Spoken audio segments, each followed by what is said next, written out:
See, I heard that hip-hop was dead out here in Texas. I guess you ain't get the memo. Look, it's K.A. beat, man. We bringing that real shit back.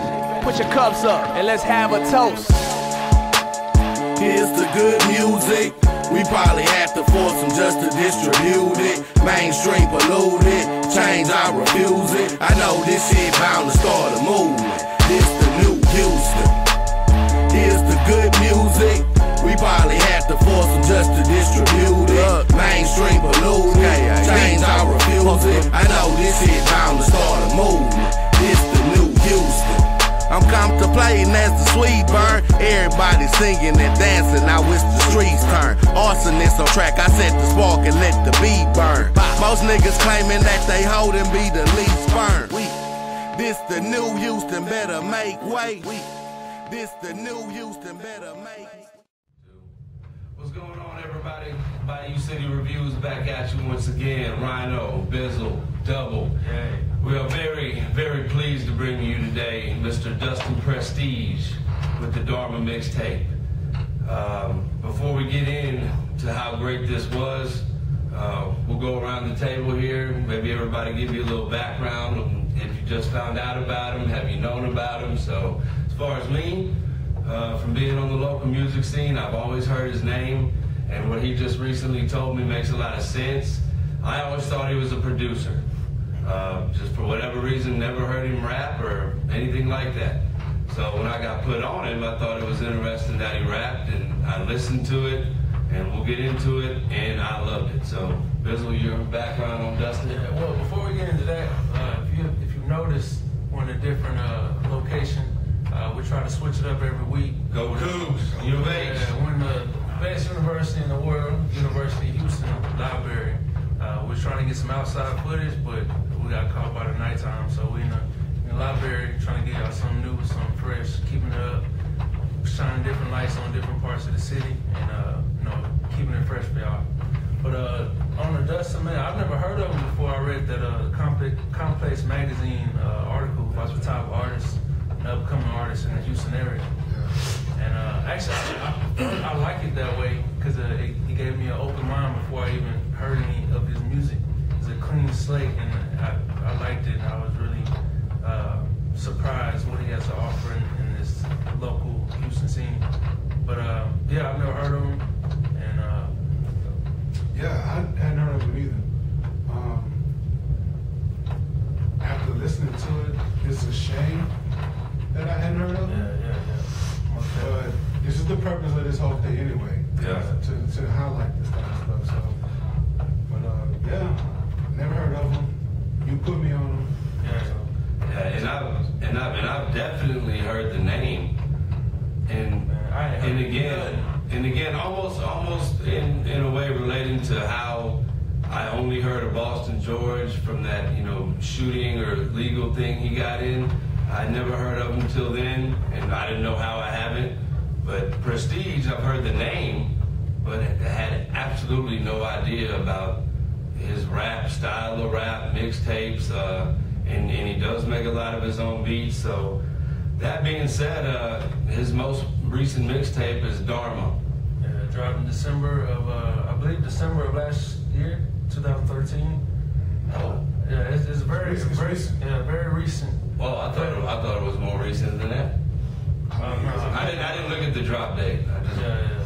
But it's his most recent load of work. Right. And that's what we're covering, Dharma. And first up, Double, what's your take on it? I'll tell the Ren, like the first time I listened to it. My name is Rhino. The first time I listened to it, I liked it, but I didn't get it. The first song, you mean? No. The first time I listened to the album, Okay. I liked it. I just didn't get it. Because I was like, why is he on here? Like, I got to like track 4, and I'm like, this guy's talking about girls. Why is the whole mixtape about this? Yeah. Then I listened to it again, and I realized like he started off, the way I interpreted it was he kind of gave you a preface of what it was going to be about. And he gave you the beginning and the ending without going into too much detail. He just told you how to begin and end. Then he goes into the very next song, introducing himself as a ladies' man. Yeah. You know, and the way we talked about this, like how he described his game. Like he's a lady killer, calling them murderers, calling them victims. Got a murderous mouthpiece. The wordplay he kept on, I mean, was like, wow. But he goes from that song into the very next song is him doing exactly what he told you he was going to do. Spit some killer game to this girl. Right. Which she wasn't believing him. She kind of, that's why it's called Hi. She was like, hi. Yeah. Can you hear me laughing? Yeah. Then he goes into another, like, not to go through every song, but you get the feeling that he's going through a typical relationship, how he meets her, certain situations that he will go through in a relationship, emotions that he would encounter. And then by the end of the song, at the end of the project, he wraps it up nicely and tells you how it ends. Yeah. That's a great concept album. Yeah, I never thought of it like that until you just broke it down that way. That's a fucking great concept album. And even if you don't really give a shit about, okay, he's going through a relationship, he does it well enough to keep your fucking attention. It's not long, it's 10 songs. Yeah. When I saw that playlist on YouTube, which is just where I found it the fastest, and I saw a playlist and I saw 10 songs, I was like, oh man, like somebody must have jipped me out of some songs here or something like that. And I was like, 10 songs, all right. I was like, well, damn. I mean, when stuff is only 10 songs, especially these days, like I think you're narrowing down your margin for what can be good or not when it comes to mixtapes. But damn, I mean, he nailed that 10. But you got to keep in mind though, people's attention spans are very short. Very true. 10 songs is a great. Like Man That's Child what was Kanye said he was going to do. He's very true, and I can touch on that later. But Man Child was 13, and that was about enough. You know? 13 is a very good number. 13 is the number you see a lot regarding albums and mixtapes. Now, the way this guy did that, and one thing that kind of left us wondering, and maybe we need to hear the first two prior mixtapes. Yeah, I'm gonna cover that here. But I wonder if he is, because you know a lot of times people are, you know, the rappers are the reporters. I'm wondering if this happened to him, if it was about only one girl. You know what I mean? If it was about several different instances, maybe on each song, or he's just covering 2 or 3 of them, and you never know when he's changing girls. I just wonder if that's a real story about one girl from start to finish, or just all his different experiences, and then it ends with the most recent or the most disturbing. Like he kind of got, like this got me wondering. I didn't get that. I got it was a story about one girl. One? Yeah. I didn't think it very well could be. But before we go too hard into that, yeah, man. I don't know how deep y'all went into him, but I compared Dharma to some of his previous work or whatever. Right. Particularly the Prestige mixtape album, whatever. And the Dharma album, man, I really enjoyed.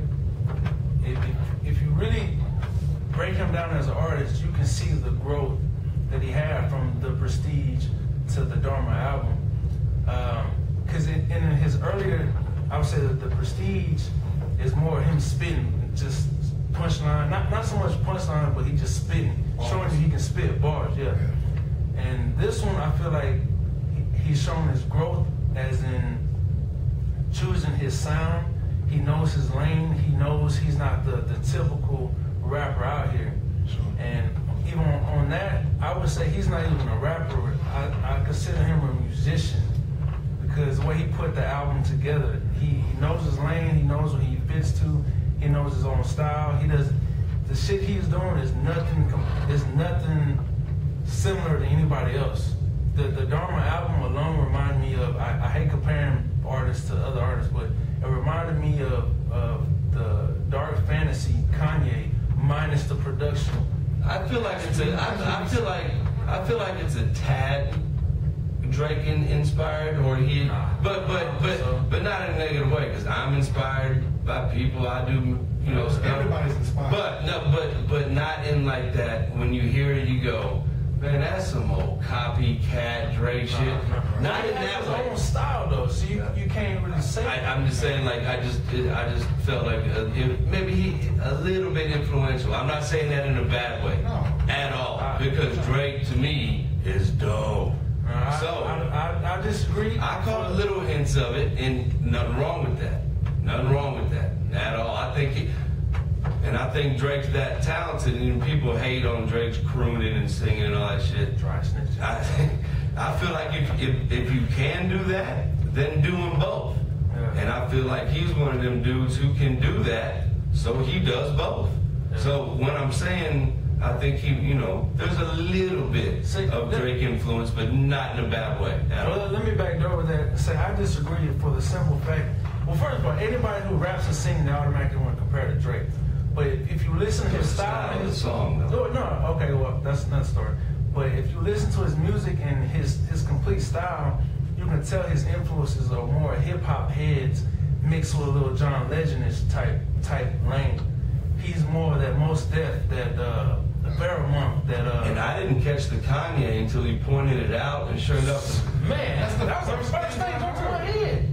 Especially his previous stuff. Hey, I was just listening to him for him and trying to leave out any comparisons, but as soon as you said it, sure enough, the next hook came on, and I went. Because you can hear Kanye rapping like that, without stuff like that. Especially the Prestige album, he got that hitting the hand and the hitting the hand and hitting the hand. I'm telling you, as soon as he pointed it out, the next song I caught it was like, oh yeah, I'll be down. I agree with them. I said Mos Def too. Hands down. But a lot of people aren't familiar. Like we're more generalized, listening a little bit of everything. Right. So if you only listen to fucking Rich Homie Quan and Future and all these other cats, you're not gonna really appreciate an artist such as Prestige on this level. And I want to say this too about it. While I think it should be considered a hip hop album, when he breaks into those songs and shows his ability to actually sing, I'm not hating on crooning, but there's a big difference between actually singing and crooning. What I said, it's like when he was singing, he wasn't even singing. He was just using his natural voice to be melodic. Yeah, you see what I'm saying? He can blow. But he can blow. He can, but it was that's why I said the Drake influence, don't take that too like negatively, because the way he did it was less of that. I don't get Drake. But I'm saying it was less of that. It was less of that, and just in his natural voice, just being melodic and still smooth without having that croon.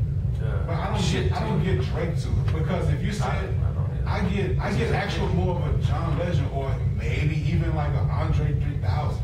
I thought of the Love Below. I thought of that. I get more of that. I thought of that in the aspect of this is one of them albums, or he's one of those artists that you gotta hear over and over and over. Like a lot of people aren't gonna accept it at first, but as it gets popular, people are gonna get to it. Like the Love Below, when I first heard it, I was like, man, Dre on that bullshit. But the 8th, 9th, 10th, 11th, 12th time, I'm you know what I'm saying, like everybody else. And also the content, Heartbreak Drake, females. So my Drake reference, I'm using that very loosely, very loosely. Let's get back to the actual project itself. I think he did a very good job in building this project, going from rapping to using his singing ability appropriately.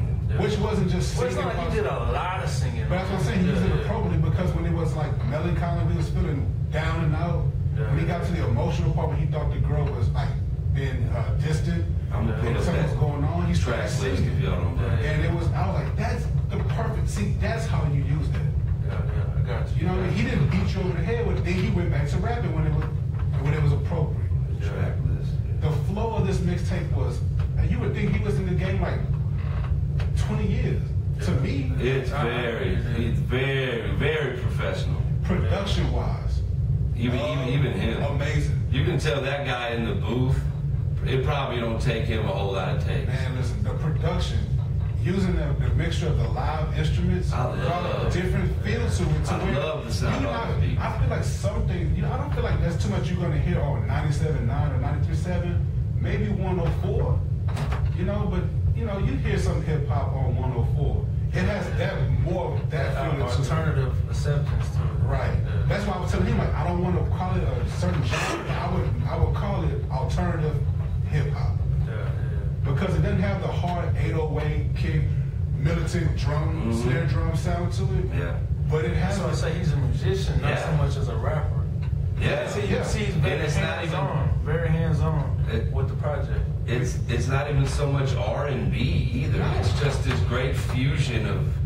It's, you know what? That's why I don't want to put it into a genre. It's just cool music. It That's all really it is. is. It's good music. It really is. You know, I mean,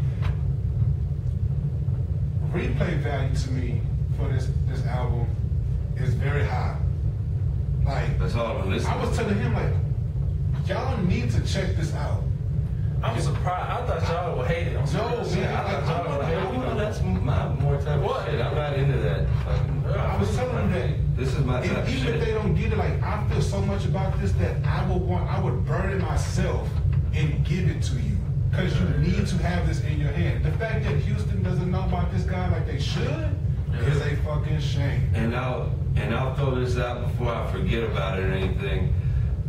The artwork, the cover art on Dharma alone, right?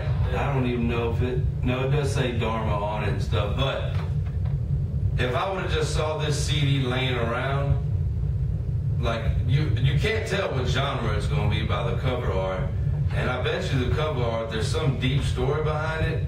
The cover art looks interesting enough on its own for me to just grab it and pop it in. And two, I was going to say, the definition of Dharma, remember we were trying to figure this out? I think there's some sort of hidden deal with that.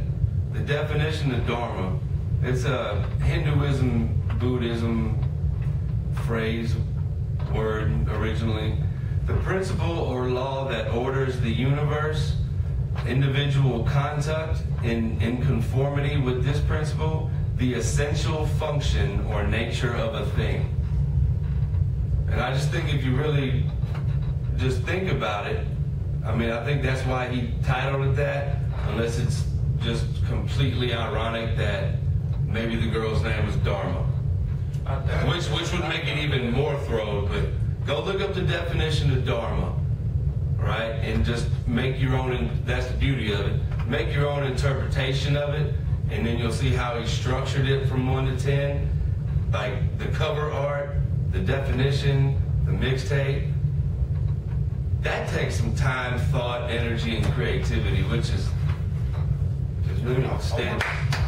I want to say this as well, because to come up with a concept like this, I wonder if he drew from an actual muse, like an actual situation that he was in and made an album about it. Right. Or was he just speaking in general terms, like this is what you can expect in a relationship, and came up with his own ending to it? That's what I'm wondering, yeah. I mean, what was your favorite track on it, though? Let me break it down like this. It's hard. I feel like you have to break it down like this. What was your favorite one that he actually rapped on and they sang on? Unless you can just pick one out of the two, because I really have a hard time picking out of the two. I have to pick one that he rapped and sang. Why you look at you know yours? Well, mine would be, it would be, once he's spitting, it would be a tie on Dharmatic and Lady Killer. Yeah, the first one and Lady Killer. I feel like the game he was spitting on the Lady Killer, he said, if you get caught slipping, what do you say? If you get caught slipping, basically you fall asleep, I'm gonna keep feeding your ass dreams. And I play with a bitch mind. He said some throw ass shit. Don't get caught slipping or you'll fall for any scheme. Yeah. Somebody sleeping and I'm gonna keep selling you dreams. And some 6 feet is where I'll put your self-esteem. Yeah. I mean, murderous mouthpiece. I mean, it was, oh man. That shit was throw. I gotta agree with you. Like the first 2 songs grabbed me so much that I guess I just gotta, like, if I had to pick, which is really, really, really hard to pick, I like the Love Hurts. That's because he's spelling it like hurts, as in like music. That was a dope. They're all great. But I gotta go with the first two because they grabbed me that much. And if I had to pick one out of those, it's gotta be Lady Killer. Gotta be. The way he did the hook, everything he said, it's great. Favorite aren't the singing part. I'm not gonna. Guns N' Roses, bro, hands down.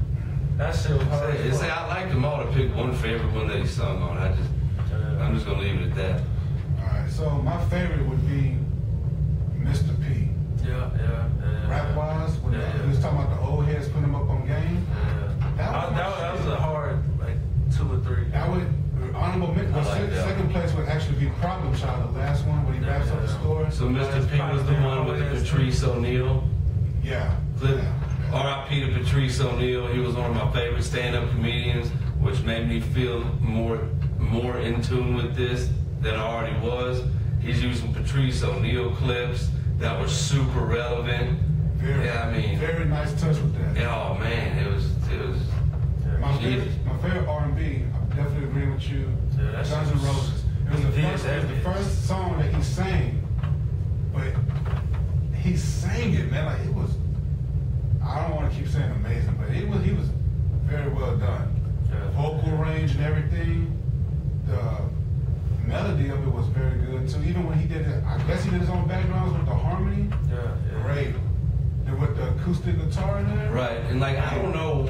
I mean, do y'all think there was anybody else who laid any kind of singing background vocals or George? I think that's what I'm saying. So I don't know whether it was on him or not. So that's what I'm not going to narrow down. I think it was. But in the title, in the track listing though, it doesn't offer any other names. Right. So I can only assume that it's him.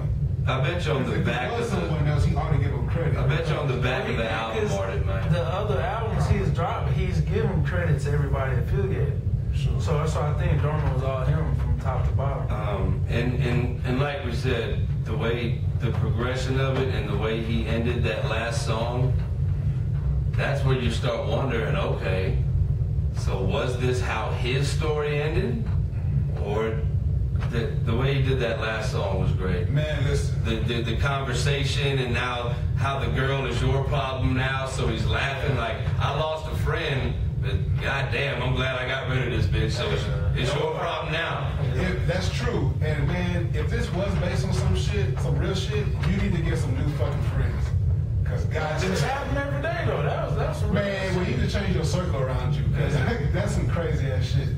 But nice touch. I mean, I would hope that it's fiction. I'm leaning to the side that it kind of just gave it that type of ending to give it some kind of pizzazz, you know. Yeah. But if it's true, stop it. But even so, if it's true, that's fucked up that happened to you. But it's cool that you're letting people in 100% on your life and artistry and story. And if you're from Houston out there, hey, I understand if you're just a Houston head, you love that Houston sound. You're not gonna get that, know what I'm saying, Houston sound from him. But start venturing out to see what other kind of artists there are in Houston. Because this guy's got to bump up a couple notches. Well, I honestly think it's gonna take for him to blow, like, or get noticed from cats outside of Houston for him to actually blow. I think he'll blow from other cats. Then once he gets the recognition, then Houston will accept him. You're absolutely right. With people like him, that's what they have to do. They have to kind of like get in the Houston scene a little bit, and you pretty much got to make that move and go around it. Because this type of, like, just say off this mixtape alone, you're not going to go to shows or showcases and win first place. You're not going to be, at the cool kids table, so to speak. Well, he acknowledges it on his other albums, like on the Prestige. He said, I hadn't heard that one. He said, "This is screw country. Who got the munchies? Screw country. Who got the munchies?" So he addressed it on other albums, but not so much on this project. Yeah, and he knows as well as I know. That's just how it is. Okay, let's get on his potential. We got to wrap this up a little bit. Where do you see him? Where can you see him going? Like potential-wise? I just see him getting better and better. Just because, like I said, I've noticed the growth just between the Prestige and this album. So I think he's going to continue to grow as an artist and continue to put out good music. And so it's endless. Endless. Remember how you referred to Manchild as like the 5-tool player? Boston George said, "No, this dude ain't just going to be a region or Houston. He can be a star." Right. This guy can be a star, man. I mean, come on. You can't listen to this and tell me that he can't have worldwide fans. No doubt. Absolutely. You know what? Man, I think him and Manchild can be stars, different type of stars. Oh, yeah. I think Manchild can be a rap star. I think he can be a international star. Kind of like how Andre 3000 is, kind of like how Kanye is. You know, I mean, he has that type of, he's different. He's not your typical hip-hop artist, and he's going to be able to reach a different type of crowd, like moms. Sorry to say it, I think he can be a Drake-type star. Yeah. I think he can. On that, I mean, there'll be different type of stars, but that level of it, yeah, definitely, I can see that. Sure. He has that type of music. It's great. Y'all gotta go get it. At Dustin Prestige on Twitter. We'll put all the information in the description below. Okay, last thing. Where do you see him compared to the other artists in Houston, though? Where what? Where do you see him compared to the other artists in Houston that we've reviewed so far? We've done... Like rankings, or yeah, does he belong in the conversation? Yeah. Well, hell yeah. Just because he's not on the popularity level, hell yeah. What about as a representative of Houston music or hip hop? Yeah. But I think he should be right, because you got guys like we're talking about George and Thug that are definite faces of Houston. I know. I'm just making an example. He needs to be the one, I think, has the most chance to shine the light of how many other different types of artists there are in Houston. Yeah. I think he could be the guy to be like, oh, there's other stuff going on in Houston besides this and that. You know how to do that? Somebody ought to take him on, let him offer, like, open up for them. Just to at least showcase him. I'm sure he's done some shows. He's just gotta. I mean, but how are you gonna? I guess that's a different type of conversation we don't have time for right now. But yeah, I can see him. I wouldn't have a problem with him being the face of Houston. He will be a different type of face. It would not be about Screw or Lean. But I can. If you don't have a problem with Andre 3000 representing Atlanta, or Kanye represents Chicago, which he doesn't, then if you have a problem with good example, then you're good. Good example. So he can represent it. It'll just be a totally different way. Good example. Any last words? Grade A+. When I make my rankings might be changing due to this. So A+ all around. Yeah, I give him an A+ also.